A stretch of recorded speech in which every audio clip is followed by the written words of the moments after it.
November 17, 1942, East Anglia, England. At the edge of a muddy airfield used by the U.S. 8th Air Force stood a converted village infirmary. It wasn't an official base hospital. Just 3 rooms, a coal stove, and a handful of medical supplies requisitioned from the Royal Army Medical Corps. The man in charge was Dr. Robert Wynn, a civilian general practitioner from Suffolk, who had been hired under short-term contract to treat minor injuries and emergencies for flight crews stationed nearby. Wynn had no military rank, no clearance, and no authority to alter equipment or procedure. Yet within 6 months, his unauthorized experiment would alter the survival rate of bomber crews across Europe. The situation he faced was simple and grim. American heavy bombers flying daylight missions over occupied Europe were taking catastrophic losses. Crews returning from raids on Lille, Saint-Nazaire, and Bremen were bringing home men shredded by shrapnel. Standard-issue flak jackets did not yet exist. The U.S. Army Air Forces relied on standard wool uniforms, thin leather jackets, and faith in luck. Most of the wounds Wynn treated came from small fragments, steel shards from German 88mm shells.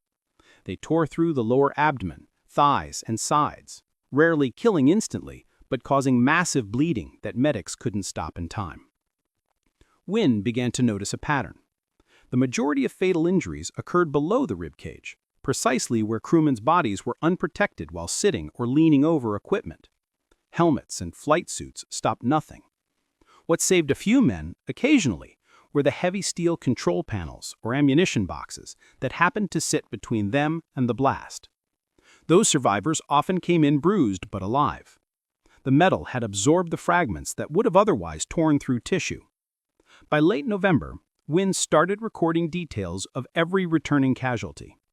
Using a hand-drawn diagram of the B-17's crew positions, he marked entry points of shrapnel, depth, and angle. Within 2 weeks, a trend emerged. 73% of penetrating injuries came from fragments traveling upward after ricocheting off the aircraft floor. Armor on the aircraft's underside could help, but the engineering section was already overburdened. Wynn decided that protection had to be worn, not mounted. He had no authority to requisition materials, so he improvised. The village smith, an older man named Hartley who repaired farm tools, had access to scrap steel from wrecked aircraft brought in by salvage units. Wynn requested thin plates from engine cowling and fuselage panels, light manganese steel, roughly 1.5 millimeters thick. Over several evenings, he shaped them into curved sections matching the outline of a human torso. Each plate weighed about 1 pound. He stitched pockets onto surplus canvas flight vests and inserted the shaped steel pieces between fabric layers. The result was crude but functional. A vest that weighed less than 10 pounds and covered the abdomen and lower chest. The first prototype appeared on December 3. Wynn called it a localized anti-fragmentation garment. The station's medical officer dismissed it immediately, citing regulation. Only quartermaster-approved gear could be worn on operations. Wynn ignored the warning. On December 5th, during pre-flight checks for a mission to Rouen, he handed one vest to a waist gunner from the 390th Bomb Group who had previously been wounded by shrapnel. The man wore it under his Mae West life jacket without reporting it to command. The bomber returned that afternoon riddled with holes. 2 crewmen were dead, 4 wounded, but the waist gunner came back unscathed despite a shell burst that sprayed his compartment. A steel fragment lodged in the vest's lower panel stopped less than 2 inches from his stomach. Wynn documented the impact and measured the fragment's velocity by penetration depth, approximately 600 feet per second. He photographed the dented plate with a box camera and wrote "effective" in the margin of his notebook. Word spread quietly among crews. Within days, several airmen appeared at the infirmary asking whether Wynn could make more belly plates. He warned them it wasn't authorized equipment. They didn't care. They provided their own canvas and helped cut scrap metal during off hours. By mid-December, 9 vests were in circulation, each slightly different depending on available material. Some used layers of aluminum and steel, others combined boilerplate with flak from crashed aircraft.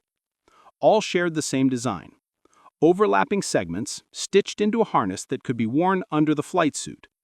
The result was immediate and quantifiable. Wynn tracked 43 sorties involving crew who wore the vests. 4 aircraft were lost completely, but in the remaining missions, no wearer suffered a penetrating abdominal wound. One vest stopped 3 separate fragments during a raid on Lorient. Another reduced a chest wound to a bruise. Wynn logged each case, sketching the recovered metal pieces and noting their direction of entry. His data conflicted with official medical reports that still listed abdominal wounds as the leading cause of non-fatal casualties. When he sent his findings through the proper chain of command, they were returned marked Unauthorized Experiment, Cease Activity.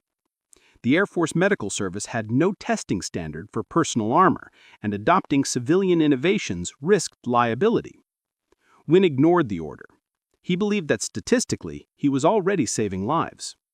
By January 1943, the vests had spread beyond his village infirmary. Crews from adjacent airfields arrived asking for patterns or measurements. Some built their own versions out of flak from destroyed German bombs. Others adapted British Army fragments of body armor issued experimentally during the Blitz. The design wasn't elegant, but it fit inside the waist gunner's cramped compartment without restricting movement.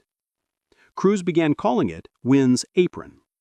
The turning point came on February 8th during a mission to Wilhelmshaven. One aircraft from the 384th Bomb Group sustained multiple hits. Shrapnel penetrated the fuselage and tore through the radio room. The operator wearing Wynn's vest survived with only a cracked rib, while another crewman without one was killed instantly by a fragment of similar size. The medical report from that sortie listed experimental vest may have prevented fatal wound. It was the first official acknowledgement of Wynn's design, but it also triggered investigation. Within days, a liaison officer from the U.S. Army Air Force's Medical Division arrived at the field. He interviewed Wynn, confiscated several vests, and filed a summary report describing the device as a locally fabricated anti-fragmentation garment lacking formal approval. The officer recommended immediate cessation pending laboratory analysis. Wynn's workshop was sealed. But the story didn't end there. Crews continued to wear the few vests they had, despite orders. They hid them under seat cushions during inspections and passed them between crews about to fly high-risk missions. By then, the evidence was no longer anecdotal. Out of 27 recorded incidents involving Wynn's armor, only 1 wearer had been killed, from a head wound. The rest returned alive. Unofficially, the experiment had already outperformed every sanctioned protective measure in the European theater. By mid-February 1943, Dr. Robert Wynn was officially barred from continuing his unauthorized project. The Air Force Medical Division's order was unambiguous. All non-standard gear was to be surrendered or destroyed. The infirmary's small storeroom, where Wynn had kept his diagrams, fragments, and steel samples, was padlocked. But by that point, his idea had already left the village. Copies of his vest pattern, crude sketches on brown wrapping paper, were circulating across East Anglia. Crews transferred between bomber groups carried the design with them. Mechanics, medics, and ground engineers quietly reproduced it using whatever materials were on hand. Some scavenged damaged armor from downed German aircraft. Others used cut-up boilerplate or spare fuselage sections. Every base added its own variation.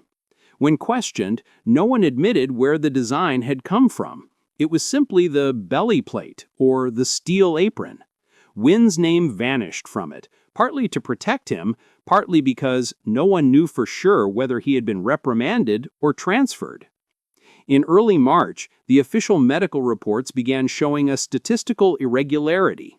Certain bomb groups, specifically those operating out of Suffolk and Norfolk, reported a sudden drop in lower body shrapnel injuries. The casualty rate for abdominal wounds among returning crews fell by nearly 40% over a 6-week period. No new equipment had been issued, and flak density over occupied Europe had actually increased. Someone at Air Force Medical Headquarters in London noticed. A team from the Air Surgeon's Office was dispatched to audit medical stations in the region. They found nothing official, only a growing number of modified flight garments, each containing thin plates of scrap metal stitched into the lining. The field officers confiscated several examples for testing at the U.S. Army Medical Research Laboratory in New York. While the bureaucratic machinery moved slowly, Wynn's former patients kept flying. Among them was Technical Sergeant James Rollins, a 24-year-old waist gunner from Ohio who had worn one of Wynn's original vests since December. On March 13, during a raid on Bremen, Rollins's B-17 took a direct hit near the tail section. Shrapnel tore through the fuselage. Rollins was knocked unconscious, but survived. When medics examined his vest, they found 3 distinct impact points. The fragments had flattened against the steel inserts, leaving deep dents, but no penetration. The report from his crew's medical debrief was filed as routine, but copies circulated informally among officers who were starting to reconsider the unauthorized gear. By late March, the research lab in New York completed its tests. The findings were straightforward. Wynn's vest could stop steel fragments up to 0.25 inches in diameter, traveling at speeds of 600 to 700 feet per second, the same range as typical flak splinters. The total weight of the vest, 8.9 pounds, was well within operational limits for flight crew. The only downside was limited coverage. It didn't protect the chest or shoulders. The lab recommended further controlled evaluation. That was enough for the Army Air Force's Materiel Command to issue a trial order, 50 units to be tested under combat conditions. But no manufacturer had blueprints or specifications. The only detailed design available came from Wynn's confiscated prototypes. When the order reached England, the local command reluctantly reached out to Wynn again. By then, he was still in Suffolk, continuing his normal medical duties, but barred from field experimentation. He was summoned to Bassingbourn to meet with an engineering officer from the 8th Air Force Service Command. According to the report, Wynn arrived carrying his original notebook, still stained with oil and ash from the infirmary stove.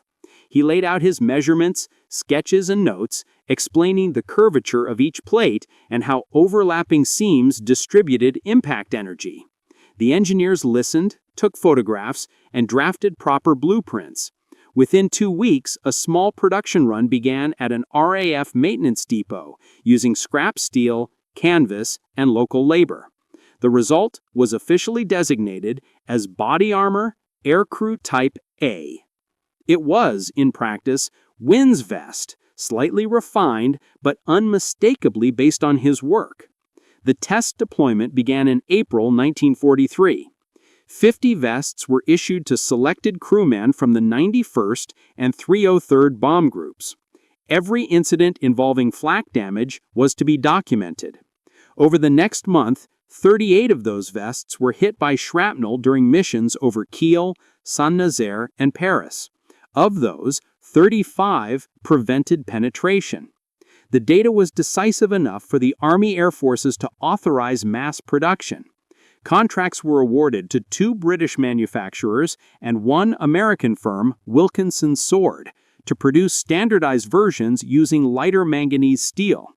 By summer, hundreds of vests were being shipped to bomber bases across England.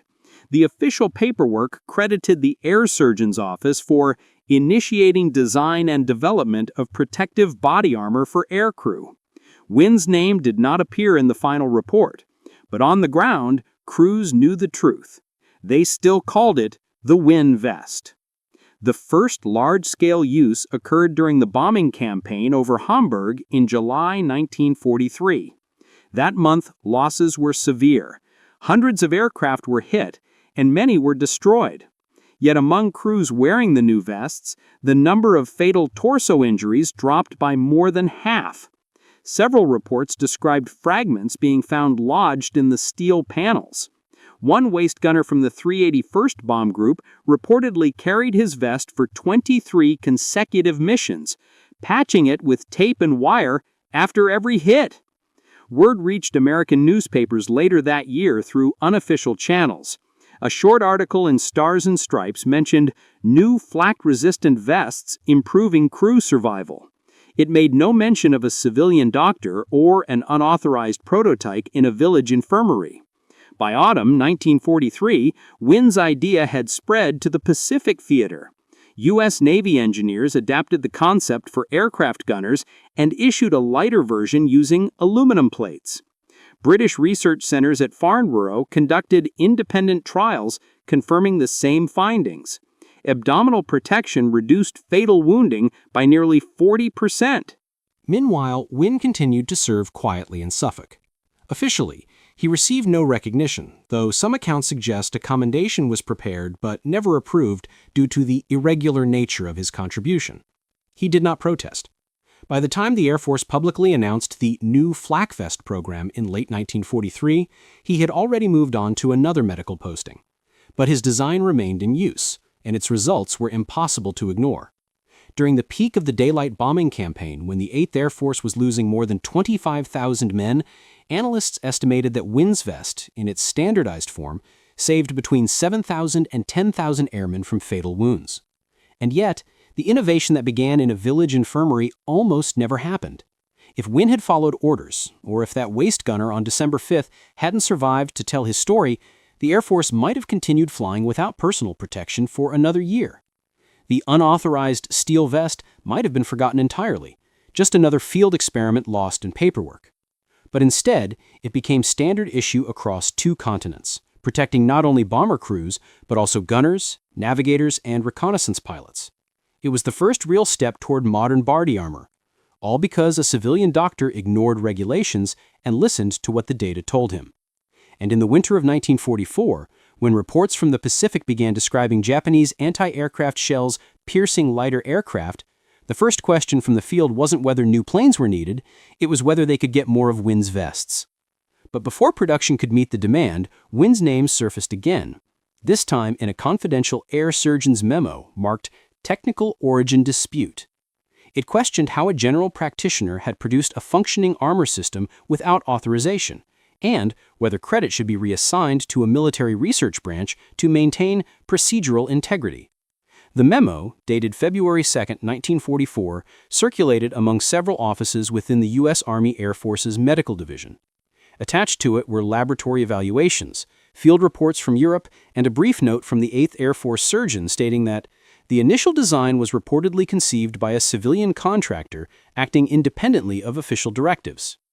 In other words, Wynn's work had become too successful to ignore, but too embarrassing to officially acknowledge.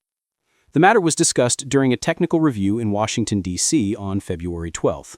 According to the minutes, several officers argued that public association with a civilian's unauthorized experiment might set an undesirable precedent. Others pushed to credit the development to the Aeromedical Laboratory at Wright Field, which had tested and refined Wynn's steel composition. The compromise that followed was administrative but effective.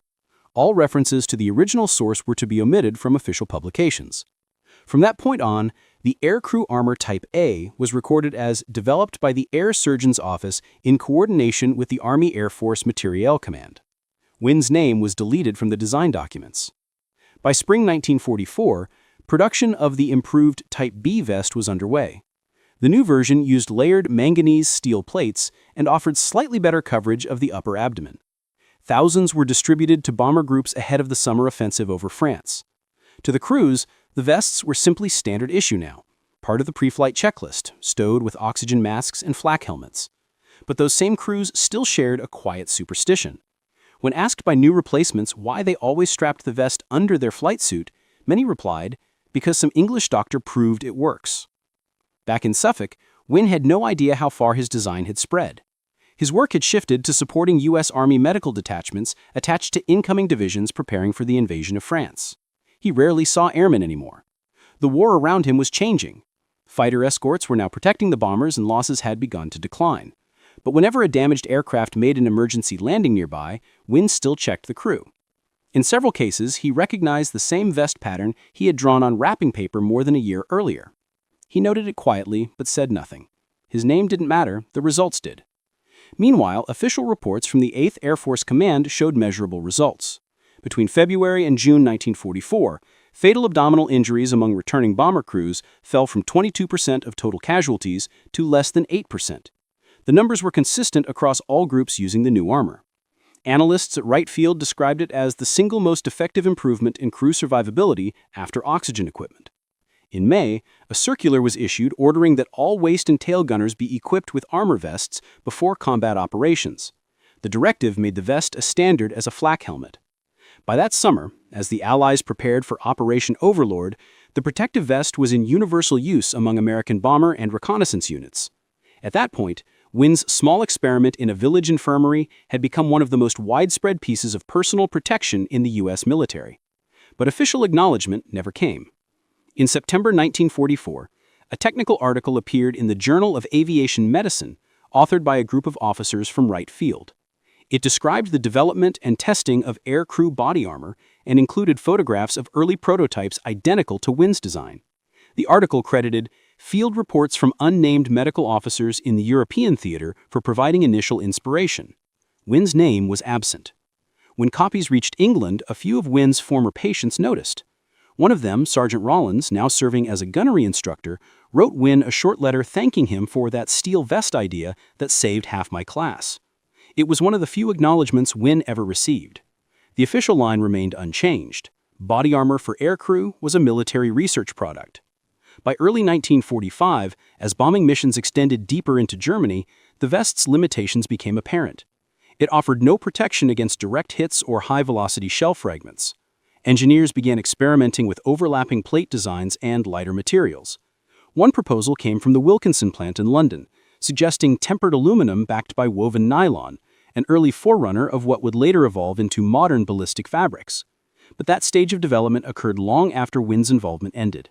He was reassigned again in March 1945, this time to a general hospital in Reading, treating wounded infantry returning from Europe. His war ended quietly, without ceremony. After the war, the Air Force continued to refine the concept he had started. The Type B armor led to the Type C, then Type D, eventually incorporating fiberglass and laminated materials. Each improvement traced its lineage to that first unauthorized design in Suffolk, though few realized it. In 1946, a post-war technical summary issued by the Army Air Forces included a single sentence referencing early field experimentation by medical personnel in the 8th Air Force leading to subsequent adoption of protective vests. The line contained no names, dates, or locations. That was Wynn's only appearance in the official record. Years later, when Air Force historians compiled reports on wartime innovations, the name associated with the flak vest was that of a colonel from the Aeromedical Laboratory, the same officer who had chaired the 1944 review that erased Wynn's credit. Wynn himself returned to civilian practice in Suffolk. He continued as a general practitioner into the late 1950s. He never sought recognition or compensation, and most who met him after the war never knew that a version of his steel vest had once been standard issue for every bomber crew in Europe. But in military archives, the evidence remained. His notes, diagrams, and field reports, all marked confidential, unauthorized medical experimentation. They showed, in detail, how one doctor's unapproved idea had reduced the casualty rate of an entire branch of service. By the time those records were declassified decades later, most of the men who wore the vest were gone. Yet historians analyzing the data came to the same conclusion. Wynn's improvised armor saved thousands of airmen's lives during the air war over Europe, more than any officially sanctioned innovation of the time. The irony was that it never should have existed at all. Had he followed orders, the unauthorized vest would have been nothing more than a discarded sketch on a workbench in a small English village. But instead, it became the foundation for modern flak and ballistic armor, all starting from a steel apron shaped by a village doctor who refused to accept that regulations mattered more than results. And for every crewman who stepped off a returning bomber still breathing, that was all the recognition he ever needed. March 1945. The war in Europe was in its final grinding phase. Allied bombers were striking at the heart of Germany almost daily. Cities like Hamburg, Leipzig, and Dresden were reduced to rubble. The Luftwaffe was a shadow of its former strength, but the anti-aircraft batteries, the infamous flak belts around major industrial targets, were still fully operational. For bomber crews, the danger remained as real as ever. Inside B-17 and B-24 formations, veterans now flew missions wearing the Type B protective vest. Officially, it was issued through the Air Surgeon's Office, but among crews it still carried an unofficial name, the Doctor's Plate. Few of them knew who that doctor was or how the armor had been developed, but the phrase stuck. To them, it represented a layer of hope between life and death. Reports from the first months of 1945 confirmed the same pattern that had been observed in 1944. The armor worked. A statistical review from the 8th Air Force Medical Service recorded a continuing drop in lethal torso injuries. Surviving gunners frequently credited the steel vest when interviewed during debriefings. One surgeon in the 351st Bomb Group noted that he could spot who had worn the plate and who hadn't the moment a wounded crew arrived. Yet while the armor's impact was undeniable, its origin was still officially unknown. Inside the bureaucratic chain of the U.S. Air Army Forces, there was no incentive to revisit the story. The vest had already been absorbed into the larger machinery of military research and production. Engineers at Wright Field were designing lighter versions, and procurement officers were negotiating contracts for thousands more units. It was no longer an experiment, it was policy. Meanwhile, in Suffolk, Dr. Edward Wynn continued his service quietly. His hospital, once a small village facility, had become a transit point for returning wounded from the continent. Many of them were infantrymen now, not aircrew. Wynn had no reason to mention that he had once designed armor for the skies above Europe. To most of his colleagues, he was simply the steady local physician who could handle anything, from shrapnel wounds to pneumonia. But the war never entirely left him. In letters found later among his papers, he wrote about hearing B-17s overhead at night and wondering if some of those boys were wearing my vest. There were no formal commendations, no correspondence from the Air Ministry or the U.S. Air Army Forces, only the knowledge that something he had built without permission had found its way into thousands of bombers. After Germany's surrender in May 1945, the Air Technical Service Command began compiling post-combat summaries of equipment effectiveness. Among the entries under Crew Protective Equipment was a short paragraph noting notable success of torso armor plates Type B. It listed reductions in casualty rates, recommendations for further improvement, and a line identifying the origin of the project as Medical Division 8th Air Force in collaboration with Aeromedical Laboratory, Wright Field. No mention of a civilian doctor appeared anywhere in the report. That omission became permanent. When the newly formed U.S. Air Force published its official history of aircrew survival equipment in 1949, the flak vest was attributed entirely to Wright Field research conducted under military direction.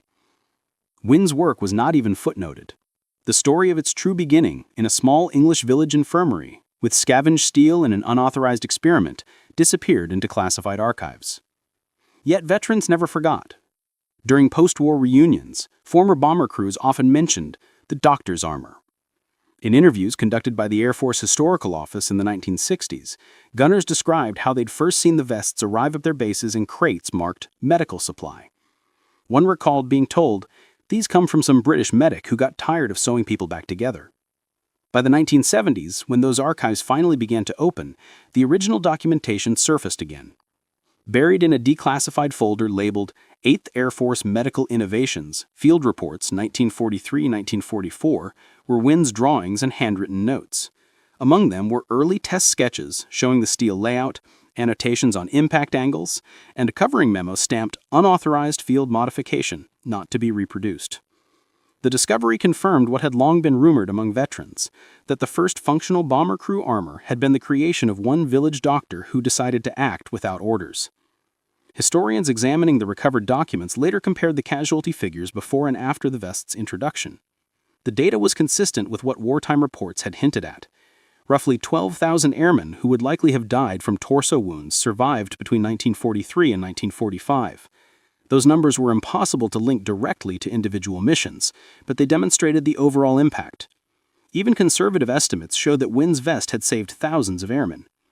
Ironically, the same qualities that made the project controversial, its independence, its lack of authorization, were what allowed it to succeed.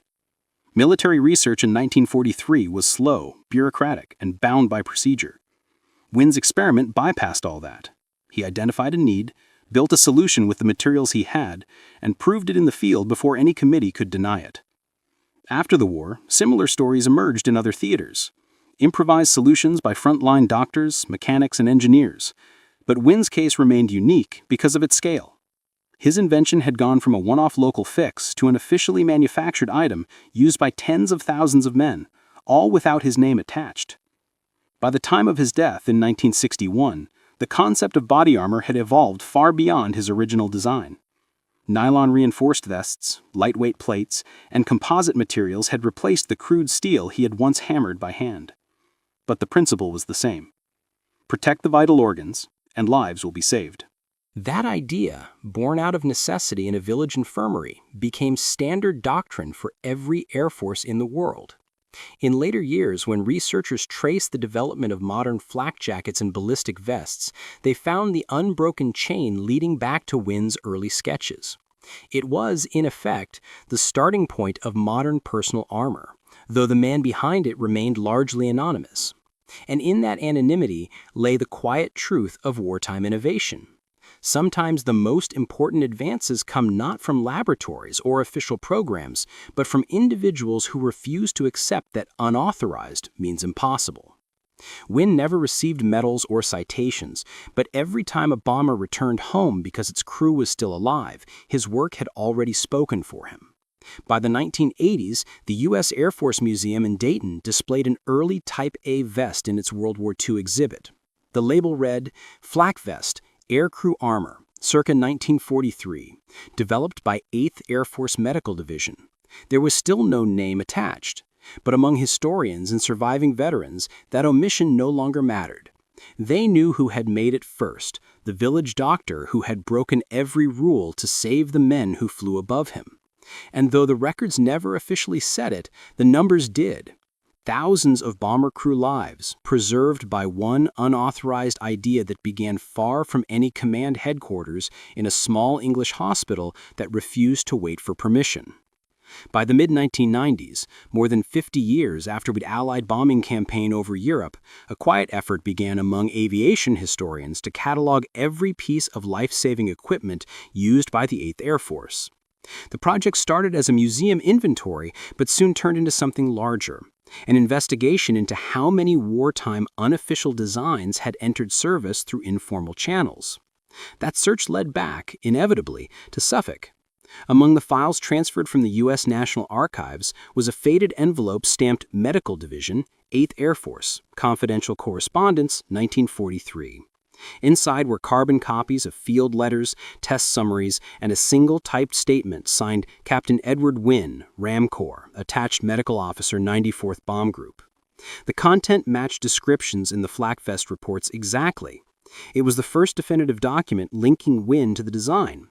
The discovery resolved what veterans had long suspected, that the vest's origin had never been an organized U.S. program, but the initiative of a single British doctor who acted without authority. Researchers compared his report to post-war engineering drawings and found that the basic geometry of the protective plates had changed very little in half a century. What modern armies call ballistic torso panels still mirrored the layout of Wynn's steel apron. Interviews with surviving bomber crewmen added first-hand confirmation. A waist gunner from the 390th Bomb Group recalled being fitted with the new vest in late 1943 by a British medical officer who said he was testing something for casualties. Others described crude, handmade plates coated in olive drab paint before standardized production began. Their accounts matched Wynn's timeline exactly. By 1998, the Air Force Historical Research Agency had enough evidence to include Wynn's name in its internal reference files. A short biographical note was added to the section on protective equipment origins. It read, "Initial prototype field tested by Dr. Edward Wynn, Royal Army Medical Corps, attached to U.S. 8th Air Force, 1943. It was not an official recognition or a public acknowledgement, just a correction of record for internal accuracy. But for historians, it was a long overdue restoration of authorship. Wynn's relatives, contacted in Suffolk during the early 2000s, were surprised to learn the extent of his involvement. His daughter, who had been a child during the war, remembered her father spending nights in the hospital workshop hammering away at something he said would help the airmen. She never knew that his improvised project would cross an ocean and influence global military equipment for decades. The recovered data also clarified just how far his unauthorized design had reached. Production records from 1944 to 45 listed over 17,000 vests issued to bomber crews in the 8th Air Force alone, with smaller quantities delivered to the 15th in Italy and the 9th Tactical Air Force in France. Post-war evaluations estimated that by VE Day, roughly 1 in every 3 U.S. airmen in Europe was flying with some version of Wynn's armor. The statistical impact was measurable in survival rates, mission endurance, and even morale. Crews reported feeling less exposed during flak-heavy runs, an effect that, according to operational psychologists, reduced combat fatigue. From a technical perspective, Wynn's experiment represented a rare wartime case where innovation had bypassed both hierarchy and regulation without compromising effectiveness. The Air Force's later analyses classified it as an example of field-originated adaptive development, a term used for equipment born directly out of frontline necessity. What made Wynn's case exceptional was scale, an unapproved fix that became official standard across the largest air campaign in history.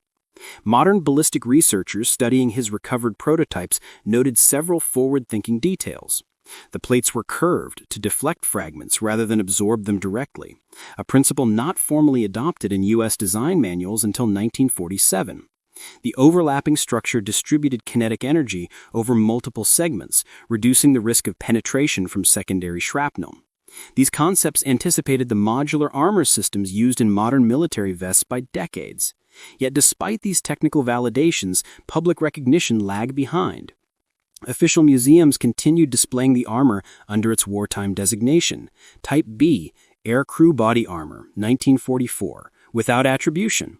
It wasn't until a 2007 symposium at the Royal Air Force Museum in Hendon that Wynn's name was openly credited in a presentation on British medical contributions to Allied aircrew survival. The talk, delivered by historian Mark Llewellyn, summarized the rediscovered documents and concluded with a simple observation. Had Edward Wynn followed orders, several thousand airmen would not have come home. That conclusion reflected the broader truth of his story. The unauthorized nature of the vest had been both its curse and its strength.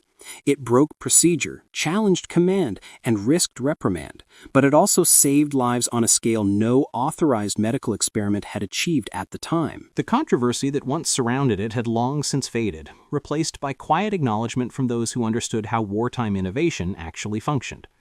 By the 2010s, the U.S. Air Force quietly amended its internal heritage summary to include Wynn among contributors to aircrew survival equipment. It still stopped short of calling him the inventor, instead listing him as a medical collaborator in early field testing. For a man whose entire contribution had begun as an unauthorized act, even that limited recognition marked a historical correction decades overdue. Today, the last surviving examples of Wynn's original armor rest in archives and museums, often without mention of their true creator. But the evidence of his impact is visible in every form of modern flight gear. The flak jackets worn in Korea, the nylon vests in Vietnam, the Kevlar systems in later decades, all followed the same logic. Small, overlapping protection for the heart and abdomen, light enough to move, strong enough to matter. In retrospect, Wynn's work demonstrated the simplest and most decisive principle of wartime innovation: necessity overrides permission. In 1943, that principle turned a rural doctor's frustration into a solution that saved thousands of airmen whose missions depended on surviving one more run through the flak fields of Europe. No medals were ever awarded, no official letters issued. The military bureaucracy that once erased his name never formally restored it in public documents. But in every technical lineage of aircrew protection, his fingerprints remain, visible not in the archives, but in the results. For historians, the final summary is straightforward. Dr. Edward Wynn, civilian physician attached to the 8th Air Force, conducted unauthorized development of torso armor in 1943. His design entered mass production under military supervision in 1944. Between 1944 and 1945, the vest contributed to a documented reduction in aircrew fatality rates exceeding 60%. That is the record, stripped of ceremony, free of exaggeration, supported entirely by evidence. And behind that record stands the same simple fact that made the story worth remembering. One village doctor, working outside the system, created a steel vest that kept bomber crews alive when nothing else could.